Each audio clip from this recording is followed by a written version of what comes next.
Moi je suis la 6e génération d'éleveurs de porc à Pusignan. Je me suis installé en 92 en GAEC avec mes parents.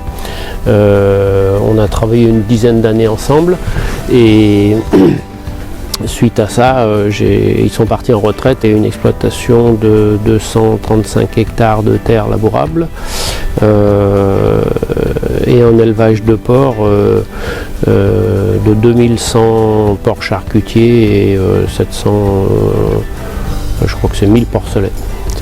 Le cœur de métier, c'est produire des grains pour nourrir nos animaux. Donc on produit des grains sur les terrains autour de la ferme qui sont du blé, du maïs, de l'orge, du soja et du colza. Cette ferme a d'autres attaches capitalistiques sur d'autres fermes, notamment une maternité où on fait naître les porcelets. Là-bas on a détruit des verras, on fait naître des porcelets toutes les semaines. Les 21 jours, il y a un lot de porcelets de 8 kg qui arrive ici à Pusignan. La majeure partie des animaux qui arrivent à Pusignan repartent pour du détail et demi-gros, c'est-à-dire soit des particuliers qui achètent un porc pour l'élever eux-mêmes, pour le saucissonner en fin d'année, mais la plupart c'est donc du demi-gros, c'est des gens qui font de la charcuterie à la ferme. Donc on leur prépare des lots de porcelets entre 20 et 50 kg. Ils finissent de les élever chez eux et derrière ils les font abattre dans un abattoir agréé, ils ramènent la viande et ils préparent de la charcuterie ou de la viande fraîche. On est 7 personnes à occuper différents postes. La plupart des gens sont quand même assez polyvalents, mais ont une base de spécialisation, production végétale ou production animale. Donc ça c'est du maïs qui a été broyé à la récolte, il est conservé en silo et il va servir, c'est la base de l'alimentation de nos porcs. Maintenant environ 25 ans, ces rebuts de fabrication de l'agro-industrie, donc ils ne sont pas des invendus, c'est des rebuts de fabrication. Par exemple quand Harris fait un pain qui fait 1 mètre de long pour le trancher et mettre du pain blanc en rayon dans les supermarchés, il y a les 2 talons, donc nous on récupère ce genre de produit, donc qui est bon pour l'alimentation humaine, par conséquent qui est bon pour l'alimentation porcine, c'est ni plus ni moins que du blé, de la farine de blé. Donc on récupère dans les industries agroalimentaires sur un cycle vertueux, c'est-à-dire que les animaux produisent des déjections. Ce produit-là, il va 2 fois par an fumer les cultures, en épandage, mais en épandage avec enfouissement pour qu'il y ait le moins de nuisances olfactives possible.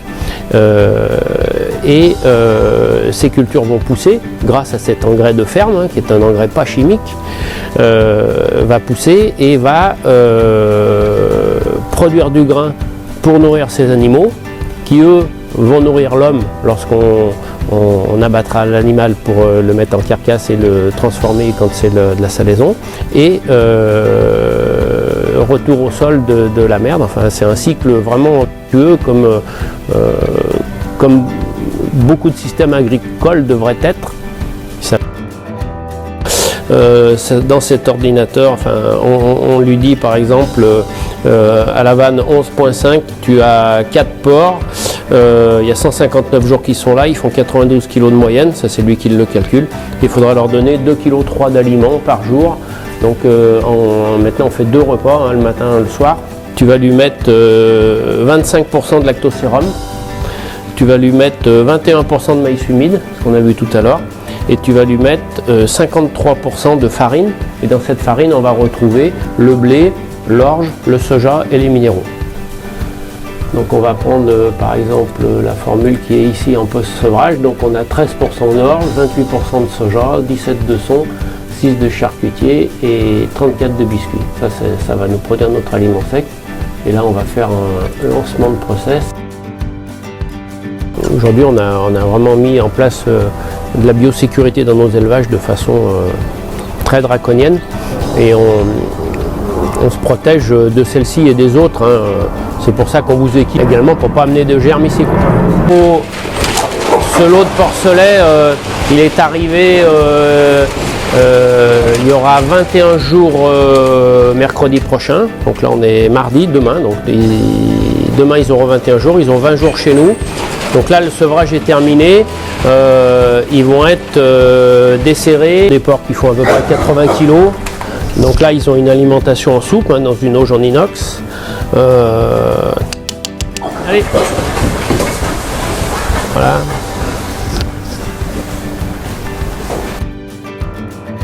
L'air extérieur rentre dans ce bâtiment par les combles.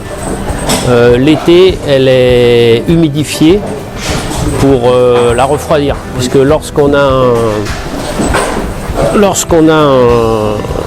de l'eau qui passe en vapeur, ça crée du froid. Donc cet air sain va arriver par les petits trous du plafond, qui s'appelle un plafond diffuseur, va oxygéner les animaux. Elle va devenir de l'air vicié, qui sent le cochon. Cette air, elle va remonter par les hottes qu'on voit au milieu de la salle, les extracteurs, qui sont reliés à un laveur d'air. C'est une pièce en béton où l'air arrive. L'air, elle va passer à travers des nids d'abeilles. Elle va repartir dans l'atmosphère, elle va passer à travers des nids d'abeilles. Et au-dessus de ces nids d'abeilles, il y a une aspersion très forte de l'eau en recyclage qui vient laver cet air. Alors, la fosse à lisier, donc dans lequel est stockée la merde, on a un stockage réglementaire de 10 mois. C'est-à-dire qu'on est obligé de garder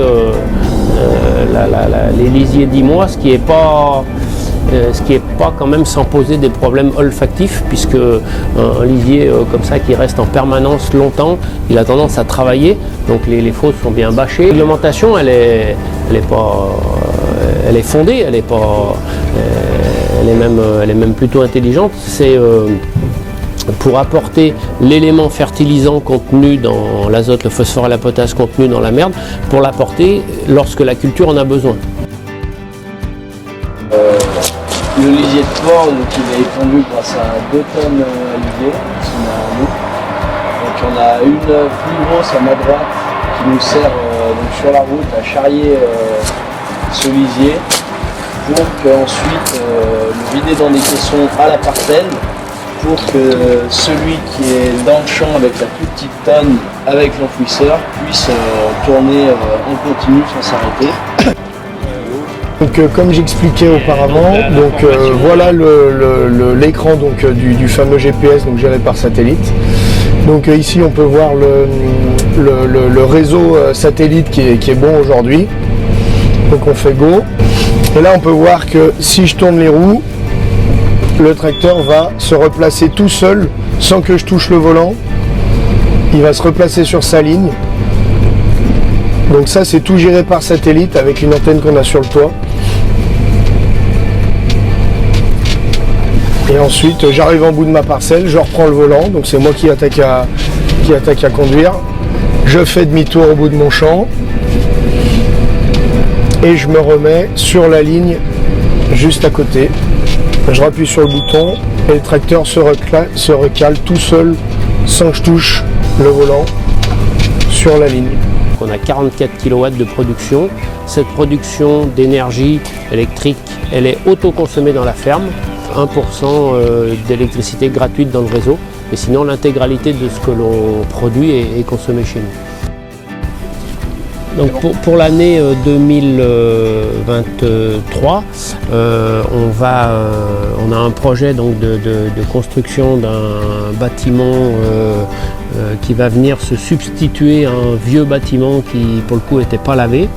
On peut d'ores et déjà vous avertir qu'on fera une inauguration de ce bâtiment et une fête sur cette ferme qui durera 2 jours.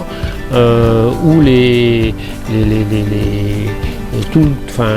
sera une porte ouverte, ce sera ouvert au grand public, où on aura des ateliers d'explication de notre métier, des ateliers de dégustation, etc.